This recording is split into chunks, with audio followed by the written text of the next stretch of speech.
The cloth from which he is cut. I mean, that is a just having a hard time reaching John. He's hurt. DC was stunned by that head kick. Jones trying to press the issue here. Trying to survive. He's out.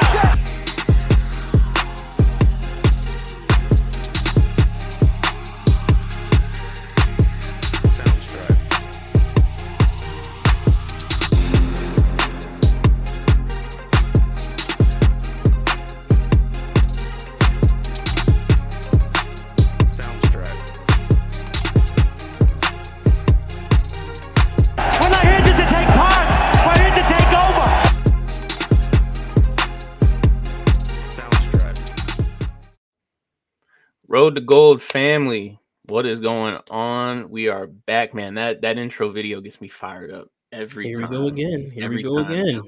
What's going on, guys? We're here, Road to Gold, episode 6. We are back in the building. I'm here with my man Ron. I am Dylan. Ron, how are you doing today? I'm doing good. You know, I know there's a whole lot of basketball being played right now, March Madness. I know a lot of people have made some brackets. I will say, unfortunately, I haven't been able to make one. I've been busy. Work's been a lot lately. But what about you? Have you been able to make any brackets as of lately? Well, so far I have. I am in the wire to wire bracket. I am currently, I think I'm tied for first as it stands right now. Ooh. The brackets have been going in my favor today. I want to shout out Gene. I want to shout out Duquesne. If you know, you know. I tried to tell everybody, Duquesne, upset alert. You guys are going to see him in the Sweet 16. I'll leave it at that. That's enough basketball, man. We got fights. We got the fight game. We had a good card last weekend. We got another good card up this weekend. Some household names. You again, hate to keep saying it, UFC 300 right on the horizon. So you know the tempers are flaring. Let's take a look back at last week. Like I said, we had UFC Fight Night Tuivasa versus Tybura. It was a good card. Had some finishes. Had some uncharacteristic things happen with the no contest. Had some different things happen. What was your overall thought about this card? Overall, I thought it was definitely decently entertaining. It was disappointing in the fact that a lot of the guys who I thought were going to win lost. The no contest, I thought was going to be a heater of a fight, ended up being a no contest. They stopped in the second round. You know, it definitely had the makings to build to end up being really good. But, you know, things don't always go your way. So, you know, at the end of the day, definitely a good card worth watching. I'm just disappointed myself because I'm sad. I definitely have been there, and that no contest. We're going to talk about the no contest first. Let's get into OSP versus Kennedy. This was a good fight. It started off fairly slow. I don't even want to say slow. I don't like when people say fights start out slow because there was a lot going on here. There was a lot of range finding, a lot of distance management. These are two light heavyweight guys that I can promise you are not weighing in at 205. These are borderline heavyweights in there. Kennedy, he's about 6'5", if I'm correct, 6'5", 6'6". OSP, former Tennessee Titan, former football player, solid, played on the defensive line. I mean, these are two big guys. So it's no shock that they get in there and kind of want to feel it out and find their range, find their distance, find their timing. I can assure you after that first round, they definitely got to it. Round 2, heated up.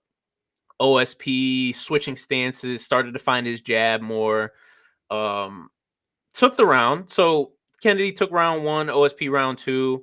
Round 3 was for all the marbles. And Ovince St. Preux, being the veteran he is, was able to edge out the victory over the younger guy of Kennedy.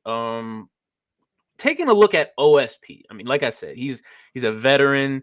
He's been in there. He had title fights against the likes of John Jones back when Jones was at light heavyweight. How did you feel about Ovince St. Preux after this? Well, look, I was surprised. I'm a huge Kennedy fan. I love Kennedy. When I watched Kennedy fight, seeing him, his size, his speed, Sometimes I would like him to be a little more aggressive, just because you can see how athletic and how fast and strong he is. But he likes to typically, at least the first round, pace himself a little bit, find his range, which I appreciate because he does get inside through a lot of heavy knees, elbows, hooks, front kicks, stuff like that. But very surprised by Vince St. Preux. Definitely, I definitely am someone who thought his time was over. So I know we talk about, the Poiriers, the Gaethjes, people who, have a lot of fight miles and things that, even Rob, I guess. Rob Yeah. Whittaker. But Ovin St. Preux, I checked him off a long time ago. I feel you. And the fact that he actually got this win against Kennedy, look, I mean, he may be a little older. He may have a lot of experience. He's been around since like 2011, 2012 days. But hey, he showed that even the young guns need to still be on their toes. He's not nothing to play with. And boy, he had to dig deep for this one. I'm not gonna lie. Like you said, Kennedy, up and coming prospect, a killer, a savage. I saw him knock out Carlos Ulberg, who's one of Israel Adesanya's teammates. He's a savage. But seeing OSP in there, I could tell that he had been in there with the best of the best, because he was able to pull things out of his hat in round 3 when, quite frankly, he looked like a 40-year-old fighter who maybe not necessarily was on the couch, but wasn't necessarily training all that much, because he looked gassed, he looked tired, and I don't want it to be confused, because I know I'm the defender of gatekeepers. I'm the defender of the old guard, like you said, the Poiriers, the Gaethjes, the Whitakers. Like, those are my guys. I'm not gonna put OSP with them. Like you, I thought his time might have been over, especially after his last few performances that were very lackluster, very uninspiring. It looked like he didn't want to be in there, almost like Derek Brunson. Like he just didn't look like he wanted to be there. But I can assure you, after this fight, it looked like he did. And quite frankly, it was interesting to see him take out a top prospect, because, like I said, Kennedy is a savage. Like, yeah, he'll be back for sure. He won't let this drag him down. No. He'll be back. He has a 12-5 record. Not the greatest, but not the worst. I don't even need to ask about getting back into the picture, because I don't foresee OSP getting back in the picture. Very I guess surprising if you did. No, I don't think so. I guess we can look at maybe some fun fights. I'm just gonna say a few names. Let me know if any of these interest you. Okay. Dominic Reyes. It does interest me, more or less, because Dominic Reyes is a guy who, since the John Jones fight, hasn't always looked up to par like what he used to be. So that could be a fight that could be interesting, because that could really show if he is really ready to go back to the top, go back to being a contender, or if, he really is one and done, unfortunately, as far as his title contendingship. Yeah, I hate to say it. I think I'm all out on Dominic Reyes. I want to be in. I want to be in. I feel you. Me too. Former FCS college football player, played DB. Like, I wanted him to be so successful. He's just taken some vicious knockouts. Like, he has as vicious as you can imagine. He has taken those, and it might catch up with him. So, I don't know. We'll see. Again, this is very high, but what about Anthony Smith?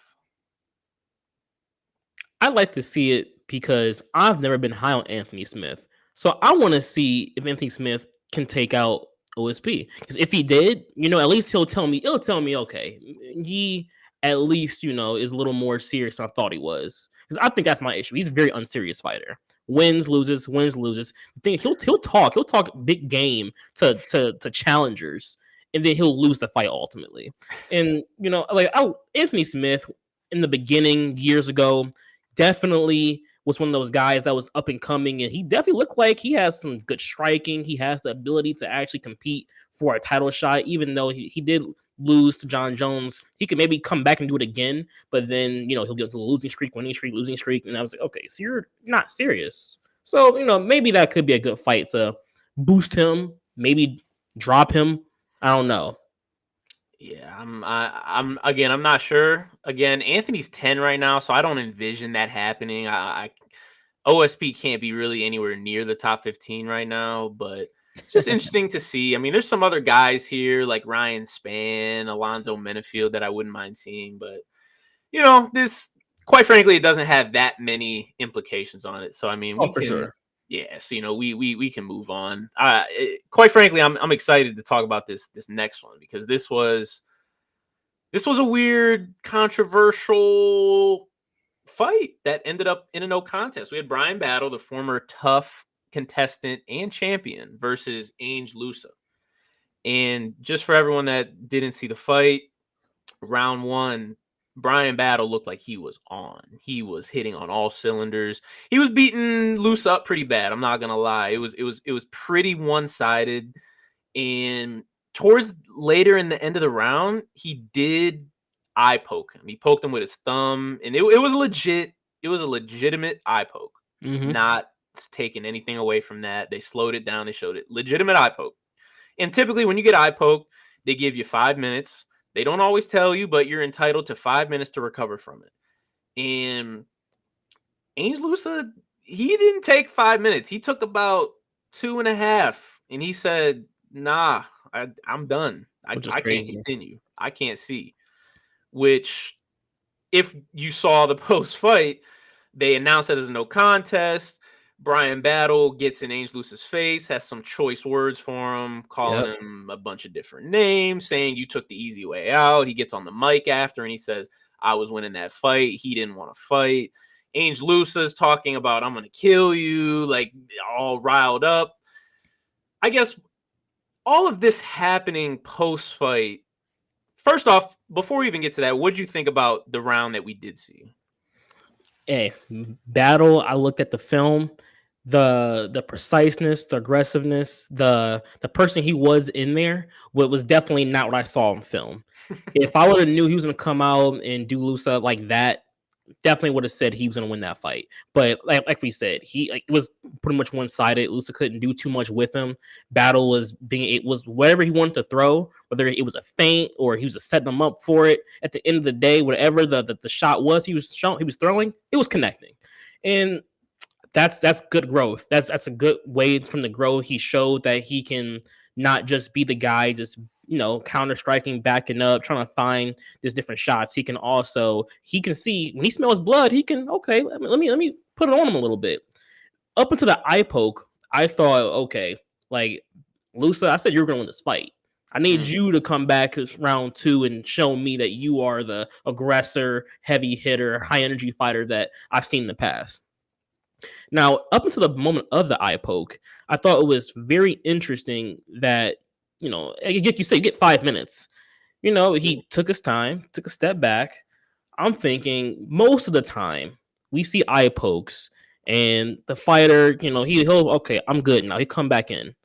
Rarely we've seen eye pokes in the fight. When the eye poke has in the fight, is usually pretty bad. Like you see a scratch, a scar, right? You see something on the eye that literally, like this was pretty, really bad. Like he probably went to the hospital after this. Like Bilal versus Leon. When Leon exactly. Like, you could literally see the blood vessel, not the vessel, but you could see the blood in his eye.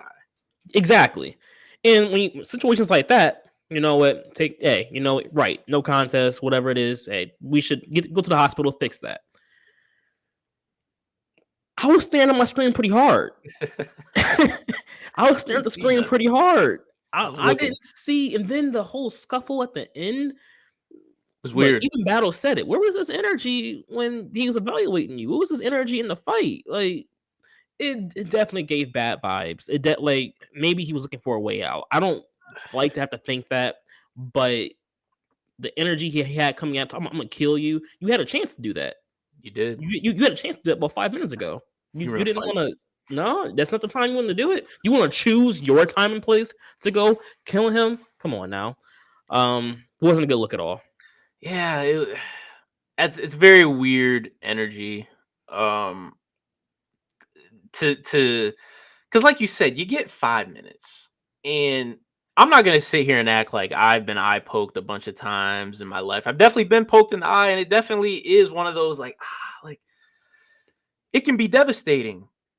But I've seen guys push through way worse. I saw Daniel Cormier face Stipe with one eye. I mean, he got eye poked so bad, he had to get like a procedure done after. All the guys John Jones eye poked, like all the guys he's eye poked. I mean, Relax. I mean, I can't count on two hands the amount of guys he's eye poked and kept fighting. Just a joke, you know. I respect John. But we've seen guys fight through. I mean, Peter Yan, we just found out, fought with a torn ACL. Jack Maddalena, 299 also. He fractured his forearm in round 1, went on to get a win. We've seen guys fight through crazy injuries. And I'm not saying an eye poke isn't better or worse than any of those, but we've seen guys come back from the eye pokes. Like I said, the Leon versus Bilal fight, that was a bad eye poke. He literally couldn't open his eye. And when I was looking at Ainge Lusa, and I saw him talking to the doctor, his eye looked fine, bro. I was looking hard. Bro, I was looking. He was moving it around. He was, attentive. I'm like, okay, like, get a little rest. You're probably a little tired. You're getting beat a little bit. Take time. You got 5 minutes. Gather yourself. Gather it. That's what I thought. And boy, did he take the easy way out. I agree with Brian Battle. I mean, ever since Battles came down to welterweight, he has been on point. He's shown to be a counter striker. He's shown to be able to put the pressure on. He's evolving right before our eyes. He is. He's definitely evolving. I guess, and this is one thing they asked him after. I want to get your opinion. Do we run this back? Do we reschedule it? Or do we look forward? I think about the outside things. The outside things being, did he run from this? Was this a fight that Lusa really ran from? Typically, I want to run this back. I want to run this back because on paper, this is a fight that I think makes not only sense, but even in their styles, I think, it shows a difficulty for both of them to be able to fight each other. But at the same time, like, Lusa, do you deserve this? Do you deserve the opportunity to run this back? I want to say he doesn't deserve the opportunity, though I think that's what the right thing is to do. I don't think he deserves the opportunity. I think you have him maybe fight someone else. And then, if you want to be a UC champion one day, if that's what you're in the business for, that little eye poke is something you have. I'm not one trying to tell the people how they feel about if their injuries or whatnot. But when it comes to something like that, a championship fighter, imagine that being a championship fight. Like, would you have quit then? I don't know. Fight should be a championship fight. I don't know. So ultimately, I'm gonna say no. Don't run that back. Have him fight somebody else, and then now he has to fight one extra person just to get back to where he would have been if he was to have beaten Battle. And that's kind of what Battle talked about in his post-fight presser with Michael Bisping. Is he said, honestly, I'd be down to run it back. There's some bad blood now. Could maybe sell. All that's fine. And I agree with him. I'd want to see that fight just because of the bad blood, like actual bad blood that's involved now. But he said, ultimately, I got bigger goals than him. He said, if you watch the fight, you know that I won that. And I need to go up from here. He didn't necessarily call anybody out, but he said top 15. He said he wants somebody in the top 15. Do you want to see Battle versus top 15? I would. Seeing what I saw that fight, his growth, knowing what he can do, especially, I think, yeah. I think I would like to see him fight someone in the top 15. I think he's ready. I think his style is good. He's evolving, like I said, before our eyes. I think we got something there with him. But before we move on, I want to get your opinion on this as well. If you're a ref, and I know you're a John Jones fan, so I just bear with me here. Okay. If you're a ref, how are you handling eye pokes? I know how I am. How are you handling eye pokes? We're definitely going to take the time out. I'm going to tell him, I believe, take your time, take up to 5. I want him to know that if that's what you need, we're going to let you do that. I'm probably not even going to look at him for at least 2 minutes because I don't want him, I don't want him coming back too early thinking I'm pressuring him, whatever. If he tells me he's ready, that's one thing. But I'm going to walk off, Just make sure everything's all good with the cage. Make sure both fighters are all right, are safe. Make sure the corners aren't talking to them during the timeout for at least 2 minutes. I'm gonna come back to him after 2 minutes just to check in, see if he is ready. At that point, I'm going to, if he's still blinking hard, if he's still acting like there's some problems with the eye, okay, bring the doctor in. I'm gonna stand there with the doctor and I'm gonna ask the doctor, hey, do you think he can continue? Can he see? Do you see any blood? Do you see any problems with his eye that can cost him, an actual issue in the fight that can lead to a loss? And at that point, the doctor comes back. I mean, if he says he can't see, I get it, but see, that's why I think he was really running from the fight, man. Because there was nothing there to show. I mean, I get it. Maybe it hurt more than we saw, but there was nothing there that really showed that he took the damage that he's claiming that he took. I'm sure after he walked in the back, he probably felt stupid. They said that on the broadcast. It's kind of like a football player saying my head hurts. It's like the magic word to get out of a fight is if you have an eye issue and you say I can't see. It's kind of like you're begging to be the fight to be canceled. That's why oftentimes you'll see, these top fighters and they can't see. Their eye is, completely swollen. I'm good. Cut. They said, no, like I'm good. I can see. And then they're like, what am I holding up? And they're struggling. They're struggling trying to read it. And they finesse it. They get it out. I agree with you. Also, when do you take a point for an eye poke? Not saying this specific fight, but just think about MMA in general. Would you be quick to take a point, or are you? Because I feel like a lot of refs are not quick to take points. I rarely see points getting taken for eye pokes. Okay, if Losa isn't as sweet as he is, and he does come back into the fight, but he does claim the injury is pretty bad, I'm going to give a hard warning. After that hard warning, if it happens again, if it's a swipe, it's one thing. If it's if it's bad enough to have another timeout, I would take a point. If it's just a swipe of the eye, he can step back, shake it off, come back. I'm gonna pause it for a moment just to make sure he's good. But we're gonna get back to it though. But if it's as bad as he claims it was, I'd give a hard warning as long as he came back to the fight. But after that hard warning, I start taking points away. Okay. But outside of that situation, though, as long as it's incidental, it's fighting, especially guys that have longer limbs, bigger reach. They like to use their reach to get people off of them. I'd keep reminding them, keep your palm, hands up. Don't have them straight, have them up. Herb Dean loves to say that. I need a reminder, because if it happens, I'm reminding you it happens. I can see in that situation, I'd be quick to take a point. If I'm constantly reminding you and then you somehow do end up an eye poke, a decently bad one, bro, that's a point. Come on over here. We're about to tell everybody about to walk around this cage and take this point away from you, because that's crazy. Outside of that, I'd be fair about it. I know accidents happen. It could happen maybe 2 times accidentally, as long as it's not too bad.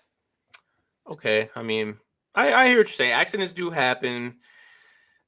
I just know if I was a ref, I feel like I would be very harsh about eye pokes, depending on the situation. If you have your hand extended with your fingers up, I'm going to be very harsh. I'm going to be very quick. You get one of those, second one, eye poke. Now, obviously, if there's a clinch, because what happened with this fight is Lusa was going in for a takedown or a clinch situation. He was trying to get close, and then he kind of feinted it, and then Battle went to push him off. But he wasn't sure, like he kind of bent his head down. So when he went to push him off, that's where the eye poke was. A situation like that, that's very incidental. You can't really control that. That's just chance. Now, if you're if you're John Jones and you're walking around with your 85-inch reach and you're using that like that, like, no, I'm gonna be very harsh. Close your fist, throw a jab, do something. Don't hold your fingers out. I'm not with that. What's crazy is, but I get it though, because like it's I do too. very unnatural to fight with your hand up like this. It's unnatural. You typically want to, you want to have it at least kind of like in a halfway, just to be able to, ball it up quickly or parry with your hand, a strike coming in to cup it and like move it out the way. Mhm. So I get it, and that's more natural to do. They teach pairing with your hand, in different all kinds of mixed martial arts disciplines, and even a little bit of some boxing stuff like that. So I get that, and it would suck if it's fight changing. If it's fight changing, look, hard warning, JJ. Hard warning. Hard warning. I know it wasn't on purpose. But that is fight changing, and now you have a leg up from this point forward. If it happens again, it's an immediate point. Hey, Rampage said he was doing it on purpose. I'm just going by what Rampage He's a funny said. guy. He was joking. Was he? I mean, I don't know. Either way, I wouldn't mind seeing it again, just because of the bad blood. Wouldn't mind if they gave Battle a top 15 opponent. I guess we'll see. Main event, man. What can Tai Tuivasa still headline a card? I mean, Nope. He went out there versus Tybura. It was a rapid first round, rapid pace. Everything was exciting, and then eventually the fight went to the ground and he got submitted. What do we do with Tai Tuivasa? He's one of the greatest personalities. He came out to like Pocket Full of Sunshine. Like he came out to these. He's a great personality, but it's just frustrating to watch him go down the skid. What do we do with him? You keep him in the mix purely because he's a great personality. I think he does sell a little bit. He's a crowd favorite. Because of that, you can have him headline other fight nights. You can throw him in a prelim of a pay-per-view, and if you really want him to kind of shine a little bit, if you do want to have him, people like him. Maybe you do throw him a couple easy fights. Maybe pad his stats a little bit. Like he's a fun guy. He's fun to watch. People love the shoey and stuff. Hey, why not? So for that and that reason only, I can see him still making his way, headlining some fight nights. I can see him on some prelim, definitely not any main cards, but some prelims of a pay-per-view. But if you're not keen to, you don't care about that kind of Dana White, if you don't care about the camaraderie he brings when he comes out, then hey, throw him some. I don't know. Let him find it somewhere else. Honestly, go to one. Maybe we can get you back some other time. Maybe we can get you back at the end of that contract. But you need to prove something else to me because you're wilding, bro. We can't cut Tai, bro. We can't cut Tai. I feel you. I do feel you. You know, other people have been released for a lot less, but Tai. I mean, like I'm looking at, he got knocked out by Cyril. He got finished by Pavlovich. He got submitted by Volkov, which is crazy. Yeah. And then he got submitted here. That's 4 finish losses in a row. And that's even bad. with that, I still can't say, man, Tai, you need to get out of here. I still can't say that. I'm sorry. Like, if he lost one more time by finish, could you say it then? Think about it. Whoever he'd fight next is going to be a nobody. If he got finished by a nobody for a 5th time, oh yeah, you're gone. You're gone, buddy. Here's my thing. There's some guys in the UFC who I don't want to say he exceeds. There's some people who almost exceed the sport. And there's obviously extreme situations like a Conor McGregor. Conor could lose 20 fights in a row. Oh, for sure. He's still going to headline whatever card he wants to. For sure. There's guys like Tony Ferguson who are on 5-6 fight losing streaks, still finds his way onto pay-per-views, right? As the 3rd fight because the fans love him. Tai is on the border of being in that. He's on the border. I'm not gonna say he's immune because he's not. Ultimately, people want to see you win, and if you don't have that history, I mean, Tony can do that because we saw Tony. Oh yeah, and what he was, huge history, and largest winning streak. should have faced Khabib for the title a few times. Like we've seen what he's done. We haven't necessarily seen that with Ty, and that's why I feel like he's on the border. So I don't know if we can cut him, even if he loses this. I mean, if he gets knocked out in this next one, I wouldn't be mad. It'd be like a Darren Till situation. Like, hey, you're young. Shout out to my dog. Yeah, I know. Hey, big Darren Darren Till fans over here. But it's similar. Great start. The UFC pushes everything behind him. And I don't know if it's the pressure. I don't know if he just got exposed. He don't want it. I don't know I don't know. Might not have wanted it anymore. But we saw what happened to him. And is that similar to what's happening to Ty? Maybe I think he maybe got a little too complacent. I think he really felt his knockout power. He knows he needs to land one. He's going to eventually land one. And these top dogs, these Gans, Volkovs, like they're for real. They're not top contestants for the past like a year, 2 years for no reason. These are good fighters. That's why I say when it comes to the heavyweight, the top of the top in the heavyweight division, it's not just guys who can get finishes. It's guys with skill who can get finishes. Like maybe the top 8 are probably like all guys that you put them against anyone below them, it's not only going to be a finish, but they're going to outclass them. Right. I get it. You can be big, you can be strong, and hey, you can get some wins off of that. But once you fight an opponent who actually has some skill, the top heavyweights, they have that skill. It's not just guys throwing. They know what they're doing. It's strategic out there. Tai Tuivasa versus Jazier Rosenstrike. Who are you taking? I'm upset you have to think about this. I'm taking Ty. Oh, you talked all this stuff. You talked all this stuff, and then you're taking Ty over Jazier. So, but you know how I feel about Rosenstrike. Like, which is crazy to me. Like Rosenstrike, he's exciting. I think here's my issue. My issue with Rosenstrike is he hasn't grown. I feel like he hasn't grown as a fighter.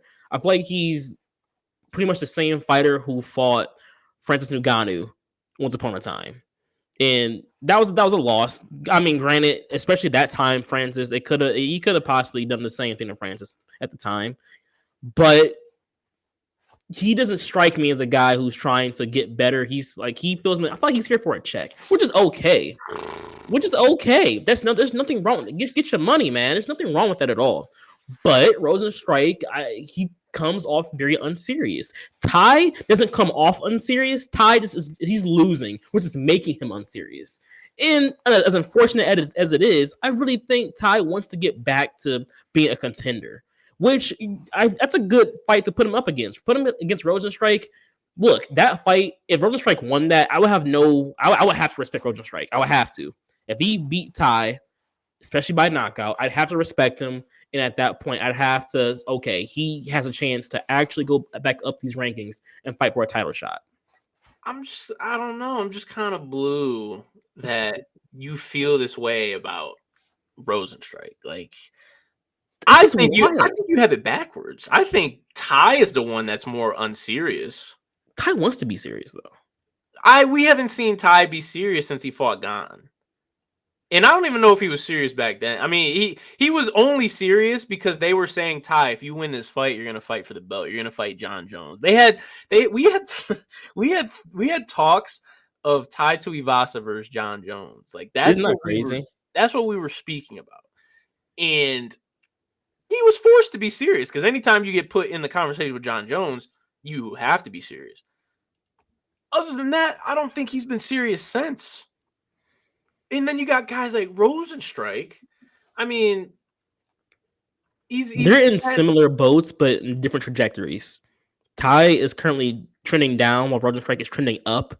But until Rosenstrike gets that win or two, Ty has it, man. Like he needs to get serious in the gym. Like he has it.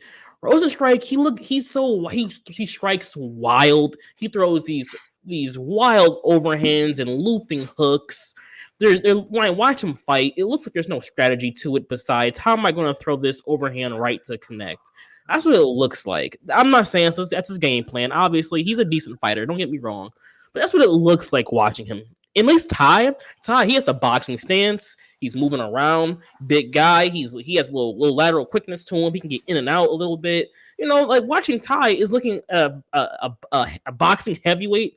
It looks like he actually wants to get a win. It just so happens he gets himself in these situations. And, yeah. I think me and you need to sit down and watch some. I need to walk you through some Jazier tape because I understand what you're saying. Because when he fought Francis in 2020 during COVID, the fight lasted like 45 seconds. It was a lot of heavy arm flailing, arm overright hook, like very sloppy. Just hey, one of us is getting put out. Jazier Rozenstruik is a Derek Lewis with kickboxing. That's how I said it when he fought Gaziev a few weeks ago. And I'll say it now. He's a world-class kickboxer. Look at his kickboxing record. He has the credentials to be in there with the best of them, skill for skill.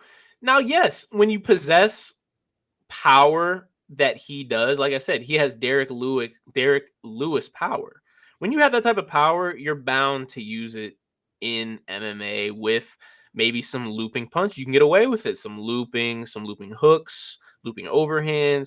But when it comes down to it, he is a kickboxer. Now, he's been submitted, he's been finished up and down. I'm not saying he should fight for the belt, but to Ty's at 10, Jazier's at 11. I don't think that's a good fight because I think Jazier gets him out of there relatively not quick. Think that's crazy. I think that's crazy. Here's the difference. Well, Ty has lost to top contenders. Not right now. Okay. That's the first. That's the first, though. I get it. I definitely get it. That's the first. I think Ty is at least a middle tier fighter. This was a bad loss, but everything before that, those were top contenders that Rozenstruik doesn't win those either. I mean, I can't argue that because they both did face Volkov and they both lost. Jazier lost to what's his name? Jalton Almeida. Yep, Almeida.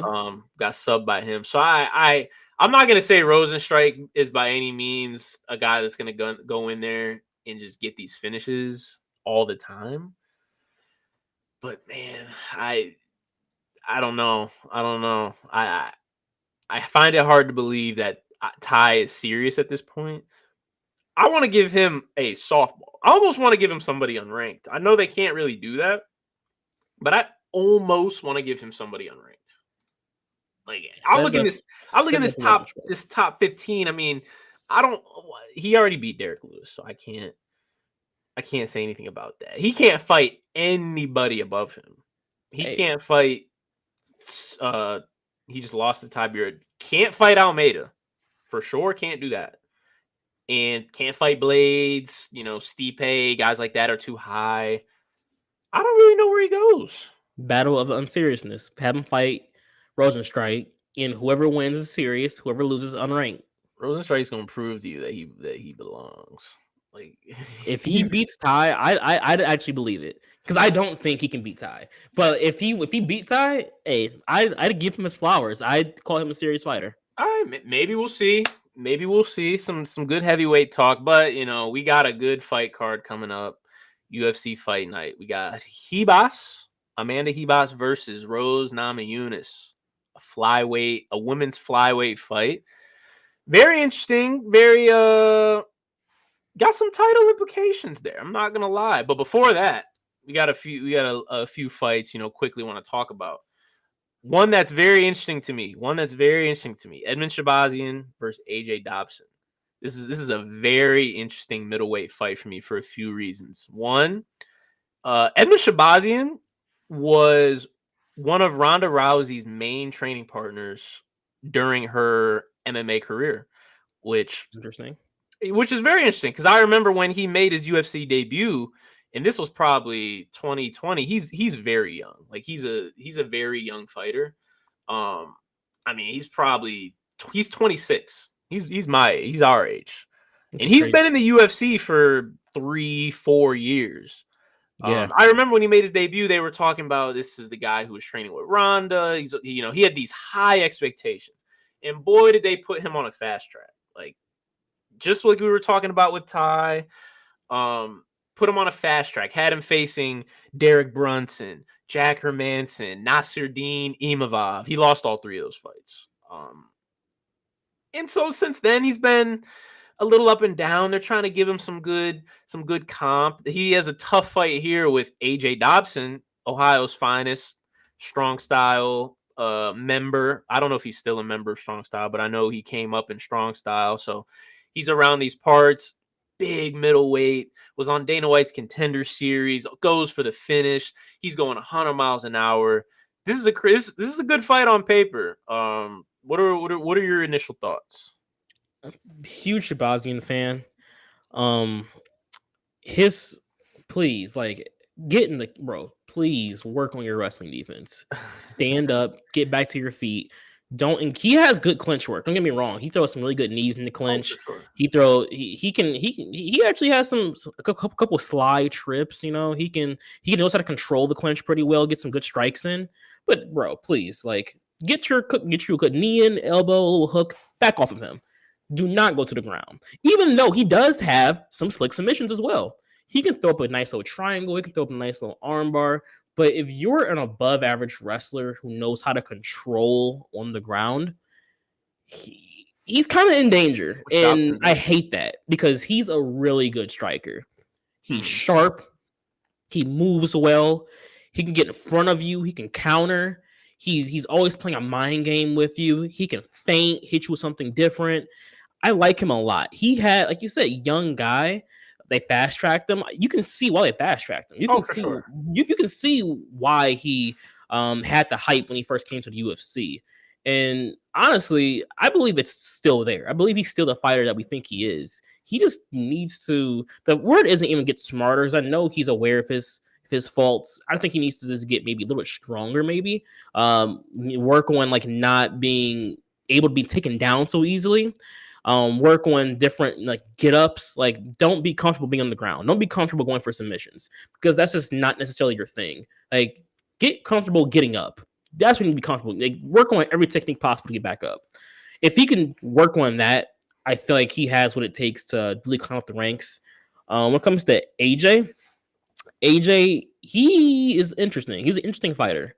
Because he's a little quick twitch, he has like some, like, he starts off fights like kind of high energy. He's moving around, bouncing around a little bit, at times, and he has really good head movement. The thing is that he almost focuses so much on defense, he doesn't play good offense.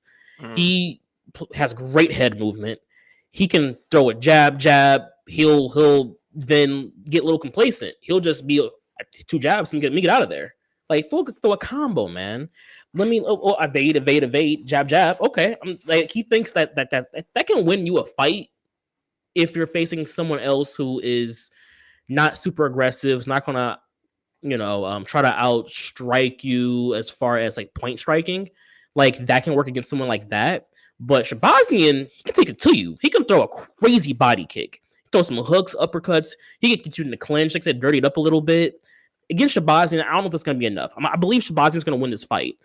And unless AJ comes in there with a more aggression to him, not get lackadaisical, just point fighting and trying to evade, I don't see him being able to outstrike Shabazian. Man, you're going against Ohio's finest? Unfortunately. Going against OH? Crazy. I got to go with AJ here, man. I got to. I understand, your breakdown was very accurate, and Edmonds is savage. He came in the UFC 11-0 or something like that for a reason. He was a top prospect.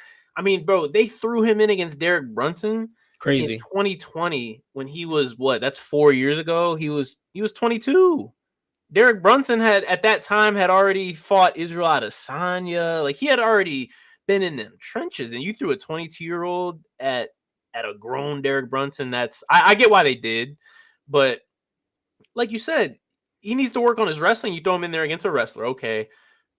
Maybe you give him a striker who they give him the next fight, Jack Hermanson, another Greco-Roman national champ wrestler. And it's like, brother, come on, what are we doing? This is how we're treating our prospects. I understand we think he's this, that, and the third, but I don't know. That's not a good matchup for him. And since then he's been a little up and down. AJ though, I don't know, man. He's a good grappler in his contender series fight. I don't know if it was the adrenaline pump, but he was a million miles an hour on the feet and on the ground. He displayed his grappling. That could pose a problem for Edmund, bro. If AJ can get this to the ground, I think it could get a little dirty for Edmund. I feel like Edmund, he has to, like I said, when you're a prospect of this nature, I think like you have to have it up here too. You can't. It's usually not just natural, just God-given talent. You're a smart fighter as well. He has to know AJ does have wrestling ability, and he is a high energy guy. So hey, how about spend camp working on takedown defense, work on some reversals. I know like there's you can do some simple things, especially against someone like AJ Dobson, where like I'm not saying he's a bad wrestler or a bad fighter at all, but someone like him, I think you can pull off like maybe the Kimura defense. He gets you in the clinch, tries to take you down, grab the arm. If he tries to drag you down, he'll naturally put himself in a clinch or put himself in a Kimura. Do simple stuff like that. Threaten the submissions while standing up to leer him off. If he wants to get his head in there, hey, don't pull guillotine. Wrap his head up. Wrap his head up. Don't give it to him. He's gonna probably want to try to get out of the situation. Let him get out, push off, get back to the middle of the ring. Just work. You spend this camp on reversals, getting up, and submissions. Your hands are gonna be there. You should be spending maybe an hour, maybe 2 hours in camp a day working on your striking. Outside of that, work on straight wrestling, and then I think you will be fine. I don't know, man. This is gonna be a good fight. Like I said, I do think AJ's more well-rounded. I do think Edmund is the more precise striker. I guess we'll see. I'm excited. AJ was scheduled to face Tresean Gore, another guy that we've been high on since he was actually on the season with Tough against Brian Battle. They never fought, but that was. I don't know. I think AJ has a good chance to get him out of there. We'll have to see. Sure. We'll have to see. Co-main event, we got Carl Williams, Justin Tafa. This is going to be a good one. Like I said, we got Carl Williams in there, 9-1. Veteran. I shouldn't even say veteran because he's fairly new to the UFC, but when he fights with a veteran presence. He definitely does. Versus a Justin Tafa who, unfortunately, a few fights ago had to pull out. His brother filled in for him, and now he's filling in for him. So,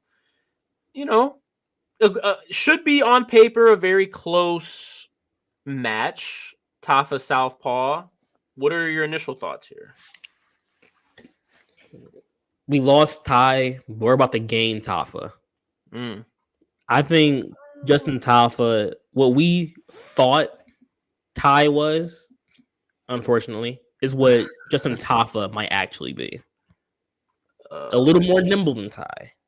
Crazy knockout power. He's 7-3, 7 wins by KO. That's what he does. 5 of them first round finishes. That's what he does. True. He moves very well. His idol is Mark Hunt. So literally coming up on knockouts and striking is his entire thing. I will say Carl Williams is an interesting matchup because he happens to be a pretty decent wrestler. I don't know much about Justin Tafa's wrestling defense, his grappling, and if he can take someone like, because Williams he's gonna pressure. He's striking to set up takedowns the entire time. If he clinches you against the cage, you're going for a takedown. If he is trying to throw some jab, maybe a body shot. That body shot is going to get landed, and then he's trying to grab you for a takedown. He's fighting for takedowns. Tafa, this is going to be eye opening. What happens? This fight is going to show me, can Tafa really defend? Can he counter correctly? Especially a lot of heavyweights love countering takedowns with like uppercuts. Can you time it? Can you time it well? Can you time a good knee? Can you push him off of you? Can you not allow him to dictate against the cage and the clinch? If he can beat Carl Williams while Carl Williams is kind of getting off some of his stuff, I'm gonna be fully sold on Tafa. I'm gonna be sold. I'm gonna be on the Tafa train. I think he's gonna win, and I'm very excited to see this fight. He's the Ty replacement. He's my Ty replacement, at least. Oh man, I mean, one thing I find interesting is similar to Ty, they both, I would imagine, cut weight to get down to the heavyweight limit of 265. Because there were reports of Ty in camp 300 plus. I don't know Tafa. I'm not with him in Australia or New Zealand over there. I don't personally know him, but just seeing his body type in frame, I would imagine he has to cut some sort of weight. Whereas a Carl Williams is coming well below that limit. He's coming in 235, 240, 245. Does weight in the heavyweight division necessarily mean anything? It definitely does. It definitely does. And cardio means something as well. Because naturally, I do think Carl Williams will have more cardio in the fight. Tafa, he doesn't cut as much weight as I believe Ty does. I'm sure, but I'm sure he does. He definitely has to still cut some weight to meet the 265 cutoff. Mm-hmm. If he, I don't know. I haven't seen how he trains. I haven't seen any videos. I haven't looked that deep into him before. But assuming that he's, like he's nimble, I feel like his quickness, being able to evade, get in and out, is like part of his striking style, especially when it comes to his boxing. I feel like knowing that, some good cardio, like especially facing a guy Carl Williams, like cardio has to be probably one of the main things he focuses on. Like, this is a guy who's not going to try to, he's not going to try to outstrike you. He knows his deficit. He knows he's going to wrestle you, especially smaller guys who want to wrestle, who are going to have naturally more cardio. That can get dangerous because if you're gassing up before he gasses out, he's also a heavyweight, strong. He can be on top of you just doing whatever he wants all day. It can get really dangerous really fast. And this is purely a game of maybe stamina. This could be first to tire out or first to land the shot. And if Tafa just knows that much, I believe he should be prepared for the fight, prepared for know what's going to happen. No, I agree. I just feel like in this new age of heavyweight, which it's hard to say because we've seen guys like Stipe, and I'm not saying style wise, I'm talking frame wise. You've seen guys like Stipe come in and be massively successful. We've seen guys like Cyril Gane come in. Again, not small. I'm not saying these guys are small by any means, but their body type is just different because compared to the Mark Hunts, the Tai Tuivasas, the Derek Lewises, like Jazier Rosenstrike, their body type is different. And it's interesting to see how this shift happens. So this is a good, I don't want to say style clash. It is a good style clash, but it's a good almost frame clash. I'm interested to see who comes out on top. I think I'm going to agree with you. I think I'm going to take Tafa as well. I don't know. I just, something about them Aussies. Something about them Aussies. They got me sold. More times than not, I'm gonna rock with the Aussies. Not gonna lie. Lace Aussies. I'm not gonna lie. But that's all I had on that fight. I mean, like I said, we'll see how it goes. Main event: Amanda Ribas, Rose Namajunas. This is Rose's second fight at flyweight. She said throughout the week she's pretty much done at strawweight. She says she can make the cut, but it's not healthy for her body. So we can get used to seeing Rose at 125. That's why this fight actually does indeed mean something, because Amanda Ribas, who, is historically in the top 10 of this division, Right. is a natural player. She's coming off a win, a good win, a knockout. This is a good fight. I'm excited. Are you excited for this fight? So this is important because I need Rose to win because I need to see her face Valentina. Because I think the 3 or 4 best women in the UFC right now are Weili, Valentina, and Rose. Those are for sure top 3. Alexa is in there. I think skill wise, she's not as skilled as those 3. I don't know. I saw her submit Valentina, bro. I saw her do that. That's the thing. She's a crazy ground game. We know her ground game is great. We know she's a good submission game. We know she can handle herself as far as striking goes. No, bro. She's come on, man. Come on. She is a boxer. Alexa Grasso? She's as good of a boxer as personally Weili and Rose are. Not even Valentina. Rose isn't a boxer. I'm trying to find a way to like put Grossa above those 3, and I think they're all better boxers. They're all better kickboxers. I think she probably has a better ground game than at least Weili. Probably better than Rose. Possibly. We've seen Rose do some good stuff on the ground though. But I'd probably say better than Rose. I wouldn't say better than Valentina, but if you have a debatable ground game and I think the other 2 fighters have better hands than you, I'm gonna have to give it to them. I'm not saying that Alexa Grasso is better than those 3, but I also want you to put some and again, I'm the biggest Valentina fan out there, and I'm not gonna lie, watching both of those fights, I've never watched a Valentina fight and I was like, I don't know if Valentina has this on the feet until I saw her fight Alexa Grasso. There were times where I was like, man, Valentina, get her to the ground. Like, please. Like, that's how I was feeling in some of those fights. And I had never felt like that because Alexa, and this isn't, Alexa's fight. We're going off on a tangent here. We are. But Alexa, man, she has that crisp Mexican boxing. I see she's down there with Moreno and them. She's been working it. Nonetheless, again, irrelevant because Rose hasn't beat Amanda Ibas yet. She hasn't beat her. Right. She has to do that before she does anything. So how do we see this fight going? I am gonna go with Rose because when it comes to Ibas, one of the main things about her is she's a low-key gamer. Like she'll walk you down and stay in your face the entire time. She has that one problem, like a lot of fighters do, where she gets a little too caught up in being inside. And Rose, she can snipe inside or out. She can hit you with some good combos or stay on the outside, hit you with some straights, some crosses. And I think Amanda Ibas is going to maybe land a couple good strikes. She's going to get confident, not forgetting that this is the former champion. She's fighting in Rose, and she's going to get caught. If she fights smart, I think she has a chance.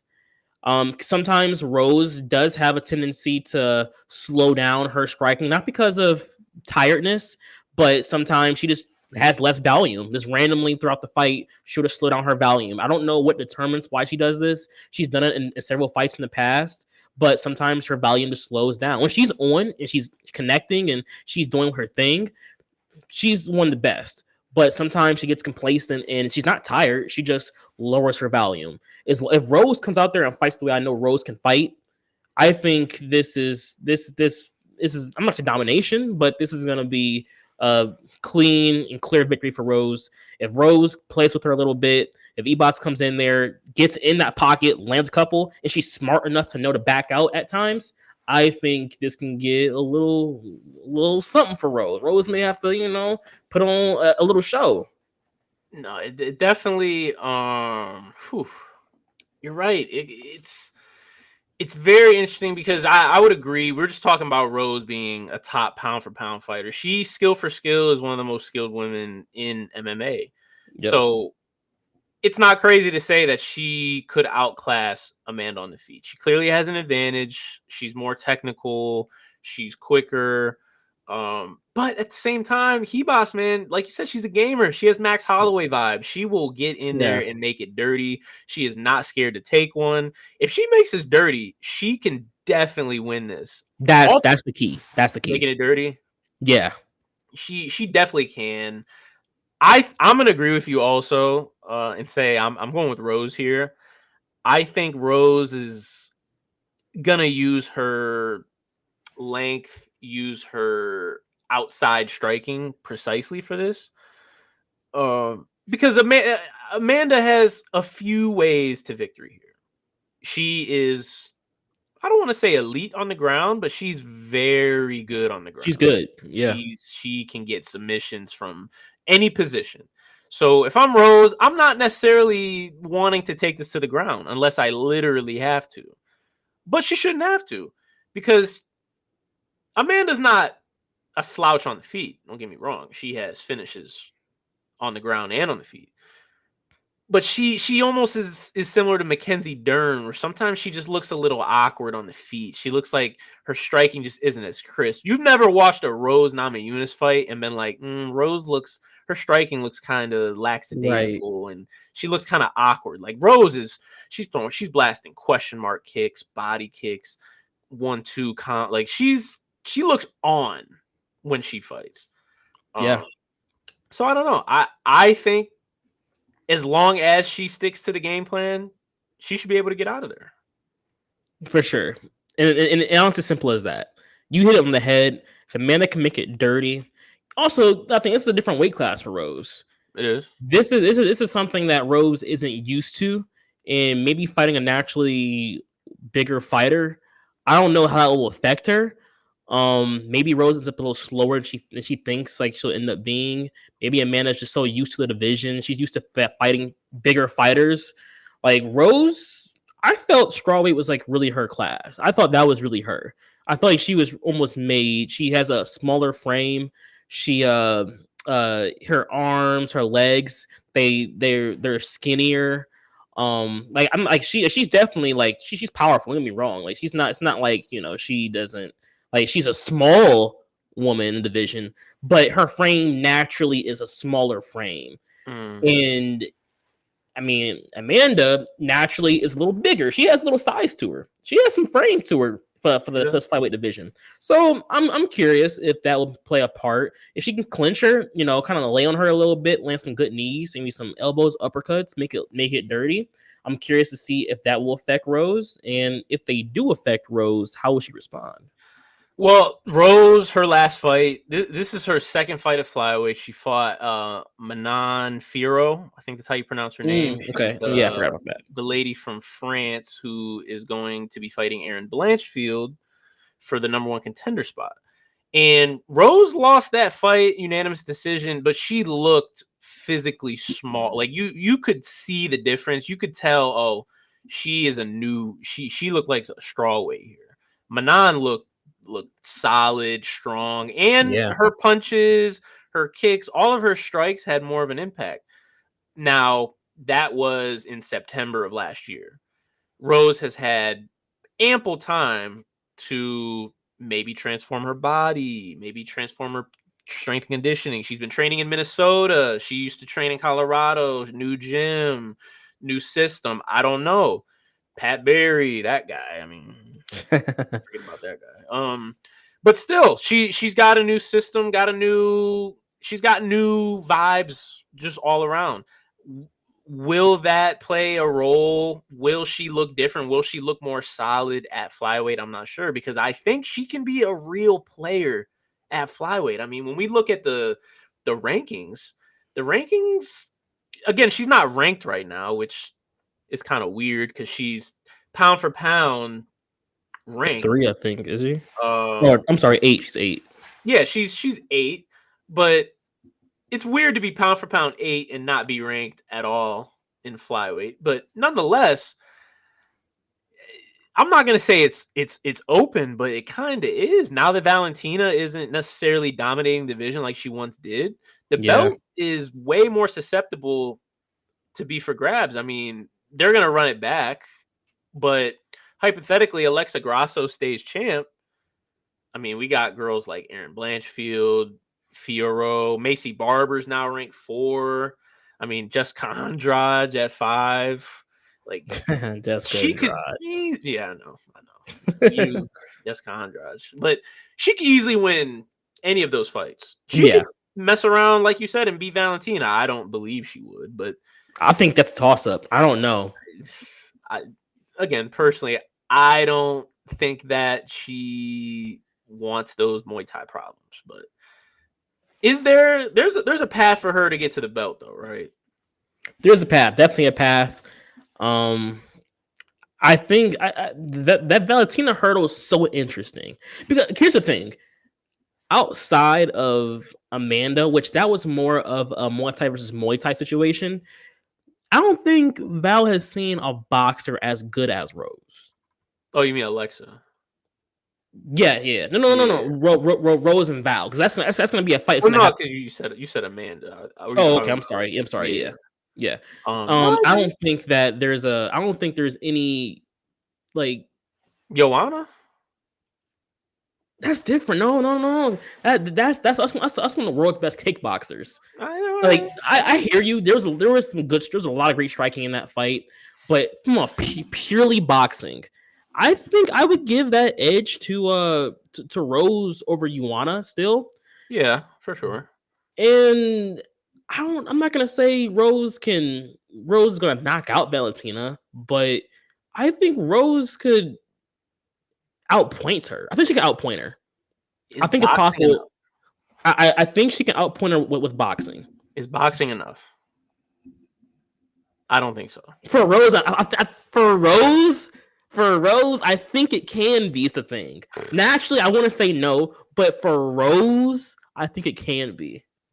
I don't know if I mean, let me think back. Have we really seen Rose be super successful? I mean, outside of her fights with Joanna, I don't know if we've seen her be successful with a heavy boxing approach. Usually we saw with Wei Lee, the first fight, whatever, it happened early, it happened. In the second fight, we saw Rose have to find different avenues to get that win.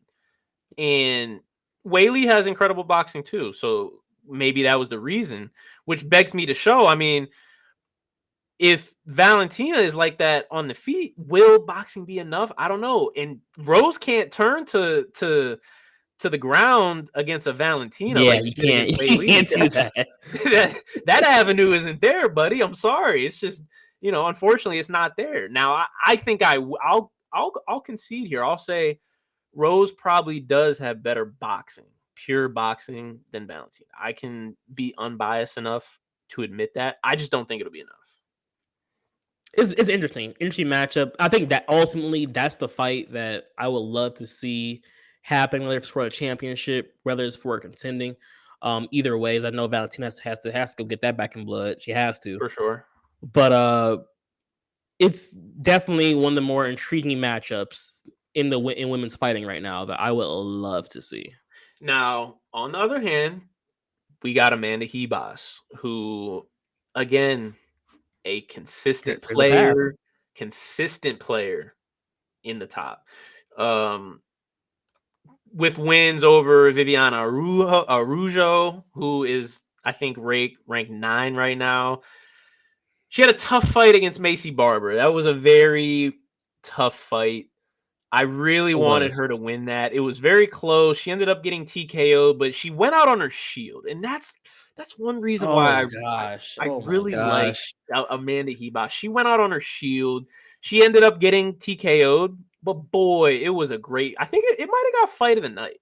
It had to. It had to be. That was a great chunk. That was a great fight by those two. That was a good fight. Her last fight against Pinheiro, she hit a spinning wheel kick. Ended up getting the ground and pound finish. She is also a major player. She's a judo aficionado, elite jiu-jitsu. Well, again, I don't want to say elite jiu-jitsu, but very good jiu-jitsu. Very good. Yeah. She can make some noise in this division too. She can. And That's why, and this is a great test because I don't think Rose can default to wrestling if things get a little weird. I don't Mm, because you may be just in much.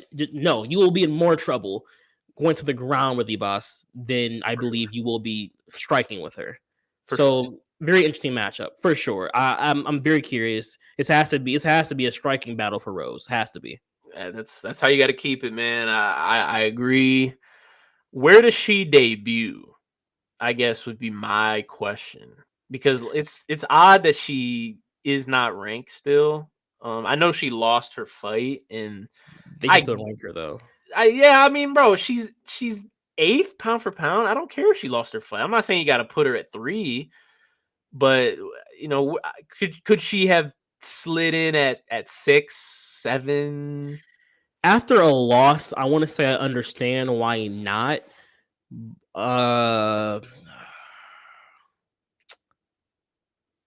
yeah, okay, yeah. I think that's 6, 6, 7 is a great range. Knowing her history, especially with Jessica Andrade being at 5, Iba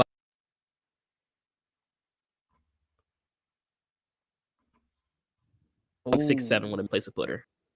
hello? You hear me? I can hear you. All right, sorry, my thing cut out. What would you say? My thing cut out. Oh, I was saying 6, 7. 6, 7 would have been a good spot because Andrade being at 5, knowing their history, they've split, but obviously Rose, like we know what it is when it comes to Andrade and Rose, and then obviously she's fighting Ibas already. She's at like what 8? Yeah, I think 6, 7 would have been perfect to put her. All right, I mean, I guess we'll see. Big fight. We'll see where her debut is. We'll see where she can go from here. A lot of good fight. This flyweight division. Valentina did tell us. She told us a few years ago when she was just mowing the division down. People were Yeah, talking about, "Hey, Valentina, like, can you go fight Amanda? We want to see it." And she said, "Well, why would I do that when I got killers? I got killers in here in the flyweight division." And now we're seeing that. Aaron Blanchfield, Firo, Macy Barber, Jessica Andrade, whether you like her, whether you hate her, she's always a player in whatever division she's in. she is. Amanda Hebas, Tracy Cortez, she's had success. This is a great division. Very excited to see it. Very excited to see this fight. Overall a good card, right? Oh, for sure, for sure. This one should be pretty exciting. I think it definitely has the capability to be surprising to a lot of people's eyes. I feel like there's definitely upset possibility here. Mhm. This should be a good card for sure. For sure. I guess next, just keeping on with the card, we got plays of the week, man. Where do you have any plays this week? Oh, I do. I do have me a play. I'll just tell you. I'll tell you my play. My play. I'm going with the hometown kid. I kind of alluded to this before. I'm going with the OH AJ Dobson plus 175. Strong style alum. He's the local kid. I think he has great value here, especially as somebody who's a strong grappler going against a guy who has essentially minimal grappling defense. I think this could be a steal as long as he doesn't get so caught up on the feet and get in the mentality of, hey, let's trade. As long as he doesn't have that mindset, he has to realize, hey, I know me. If it's going well on the feet, let's stay on the feet. The moment I feel trouble, hey, let's clinch. Let's get it to the ground. Like I Quickly, said, plus 175. It's a good play. my play. Very surprised looking at Justin Tafa at plus 150. Very Mhm. surprised by that. Uh, make you some money. Put him in your parlay, hypothetically, but throw him in there Hypothetically. because plus 150. I mean, come on now. Look at the film. Watch the film. The film would tell you what it needs to show you. If he can come out and do what he usually does, hey, now make you some money. That's definitely a solid play, man. Good plays. Include those in your parlay. Give us credit if you listen, and hypothetically, if you listen, we want the credit because we deserve it. Next we have the sell me a fight, man. I'm gonna build off of your card that you sold me last week. Last Okay. week, Okay. you told me, hey, pound for pound versus pound for pound, 1 versus 2. You wanted Zhang Wei Li versus Alexa Grasso. And you wanted it in Mexico, which is a very important part because I wasn't sure if you were going to go in China, if you were going to go at T-Mobile in Vegas. You went Mexico. Alexa, pound for pound, makes sense. And it's very interesting because we definitely see women headline cards. We don't see it as much. We probably should see it a little more. And it's very interesting trying to find a co-main that is very cohesive. Right. I think I found one. And it's not something that we haven't seen before. It's one that we've seen it a long time ago, though. Things have changed. Things have rearranged, to be quite honest. So do they. For sure. I'm selling Max Holloway versus Ortega 2. And the reason I'm doing, there's many reasons I'm doing that. That's the who. Mm-hmm. That's the what. When, where, in Mexico. They have ties. Ortega just fought in Mexico City. He is of Mexican descent, speaks fluent Spanish. They loved him down there. Max Holloway is a fan favorite wherever he goes. He could go to Africa, Europe, Asia, America, like wherever he goes. He go to Antarctica. The Penguins are gonna love him. Like it doesn't matter where he is a fan favorite. So you don't got to worry about any of that. The biggest question is why. That was a bar, by the way. It was. I mean, hey. That was a bar. I don't even need to say anything. The big question is the why, because most people are going to say, well, Dylan, we've seen that fight already. We saw how it went. Max controlled him on the feet. He held his hands up. He taught him how to put your guard up. We seen that happen. Why do we need to see that again? What does this matter? Blah, blah, blah, blah, blah. Hey, let me just break it down for you. We saw that fight in 2018. That's a long ago. We saw Conor fight Khabib in 2017. That's like the same distance. That's a long time ago. Both fighters are still at the top of the division. They're still at the top of their game. They both could be fighting for titles. Volkanovski, in this scenario, he's fighting Ilya in Spain. He gets his rematch. He's taking that. Max Holloway just defeated Justin Gaethje. He just defeated him. He needs a fight. Ortega just beat Yair in Mexico City. He needs a fight. The fans loved him, but he needs a fight. Let's pair these two guys up, man. Let's pair them up. They're, like I said, 5, 6. By this time, it'll be 6 years have passed. Max is still Max. Ortega's still Ortega. But we could argue Ortega's more dangerous than he's ever been. I mean, we just saw him take out Yair, who Max, I'm not going to say he struggled with Yair, but it was it was a very tough fight. And we saw Brian go in there and take him out. So I think putting Max on this card, putting Max on any card, bro, is like a cheat code. Yeah. He's a great guy. Every fan loves him. Ortega is, maybe a little more controversial as far as whether people like him or not, but down there, they love him. Around here, they love him. I don't know. I think that would be a good co-main. You might even make it 5 rounds. I mean, why not? We know they got the cardio. This is a title eliminator. Let's make it 5 rounds. We've seen them do it with Poirier versus Benoit Saint Denis, and we saw how that went. It ended early, so why not make it 5 rounds? That's the fight I'm selling as co-main. What do we think? I think that's actually a really good. That's really good, honestly. You got the Mexican fighters fighting in Mexico City. That's huge. Especially making it's a title eliminator. Making a 5-round fight would be crazy. You have the championship fight. Already being for a championship in Mexico City. Those will be 2 back-to-back very exciting fights just because of who's in the fights and what they can do. I'm on board with that. I think that's very interesting. That's very interesting because you first said Ortega. That was the one. I was like, Max is Max. It's a cheat code. You put him on any card. I was like, do I really want to see Ortega run that back again? But you're right. It's been a long time. 5 years. He's gotten better. I thought he was going to lose to Yair, but you see, he got Yair up out of there on a bad ankle. On Like- a bad like- ankle. Like that, you got to factor that in there. Like, to be honest, he's better. He can get still a little lazy with his defense, but I mean, at the end of the day, if he can get you a takedown, a trip, he's going to be willing to strike with you, standing up, throwing hooks and jabs and whatnot. Max, we know he's a gamer. He's going to be with that too. And at the end of the day, I think that can really has a lot of firework capability there. I like that. I think that was a great observation you just made. They're both. We know Max is a gamer. That's just who he is. Ortega is just as much of a gamer. We saw how he fought Volkanovski.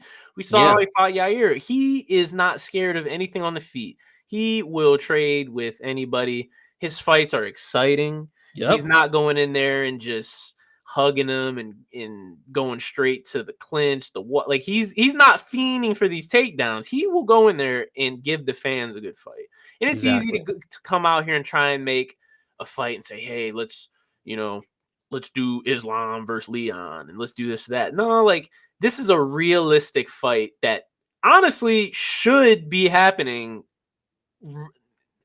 depending on what Volkanovski does in real life. It should be happening in real life because, I mean, you look at the featherweight rankings, you got Max at 2, you got Brian at 3.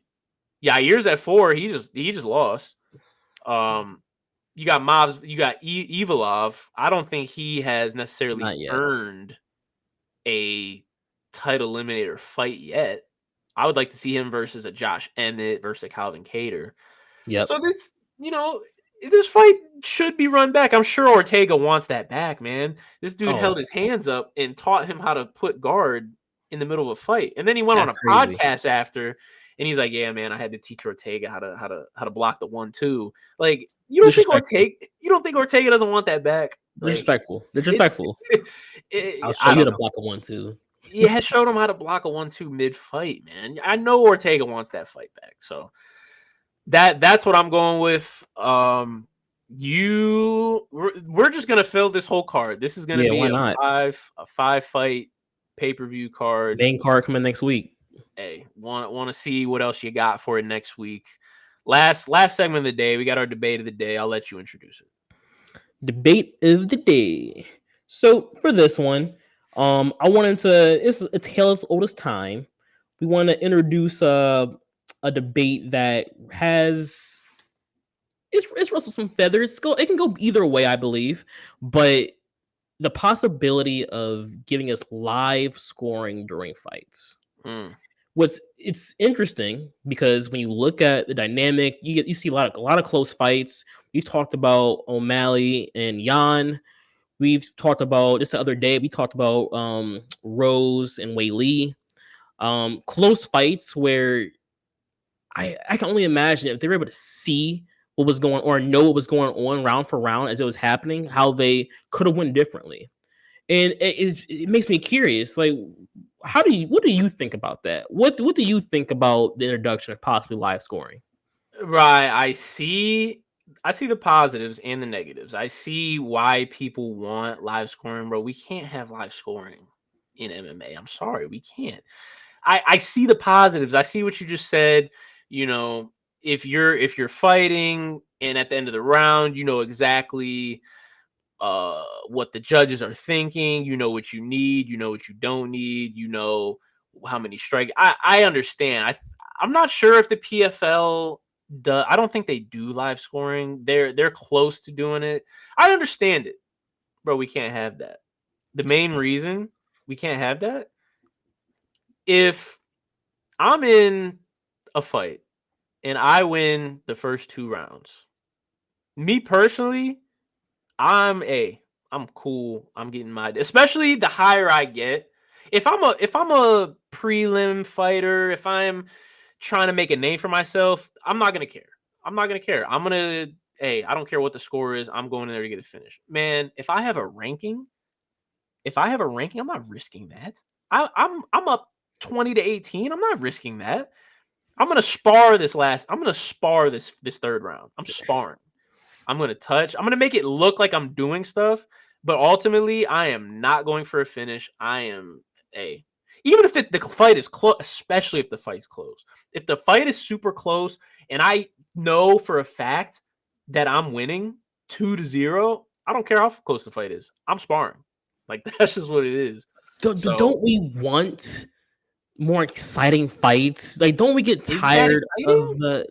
Yeah, because I think if you're in the same scenario, if you're the fighter that's down, and it's some close rounds, and let's say they gave 2-0 to you, what do I do? I now have to go for it. I know the only way I can come out this fight, unless my will has been broken, I need to go get me a finish here. In submission, it has to be a knockout. If I'm gonna take you down, I'm taking you down with purpose. I can't just lay and pray, thinking that I may have won another round. Think about that. Think about all the close fights that in the third round, someone went for a takedown, thinking they secured some other round in the fight, and that just secured them the win. When now they lost the fight now. Just to think back, if I only would have knew. You know what? You can know. And by knowing, you would have went for a finish, making it more exciting, giving us more theatrics. This is no telling what could have happened. Just imagine, let me paint this picture for you. Imagine Kamaru versus Colby. Okay. Kamaru versus Colby. If either of those guys knows they're winning, do you think that goes the same way? Like, I am just not sure. I'm not sure that this results in more finishes. It might result in more recklessness, but I'm not sure it results in more finishes because especially if I have a wrestling advantage, especially if I have a clinch advantage, if I have any type of close encounter advantage and I know I'm winning, I'm going to clinch for as long as I can, break. Let's trade a little to make it look like, I'm not running, to make it look blah, blah, blah. We're going to strike. Hey, clinch. Don't let me get a takedown because now I'm going to lay on you. Now I'm not, and I'm not even going for the finish. I'm position over submission. Crazy. Like I don't know. I can't see this. I see why certain fighters would want that because in every other sport, there really isn't much guessing. That's my other point. My other point was in other sports, there isn't guessing into the score or what's going on or what you need to do to win. So I was thinking, why should this exclude? Why should this be any different? Because the reason is because in every other sport, there's a clear goal. Football, you get 6 points when you score a touchdown. Basketball, you're getting 2 points, maybe even 3, depending on what you get. In baseball, if you touch home plate, that is a run. Fighting is not like that. There is no, other than a knockout, there is no consensus way to score. We've seen where people outland the other person in total strikes, but they lost the fight by decision because that other person did more damage to their face. A lot of it's subjective, and for that reason, that's, it can't be compared to these other sports. I hear it. I do hear it. And what you're saying does make sense. I think it just it really makes the judges have to own up to what they also listed as well.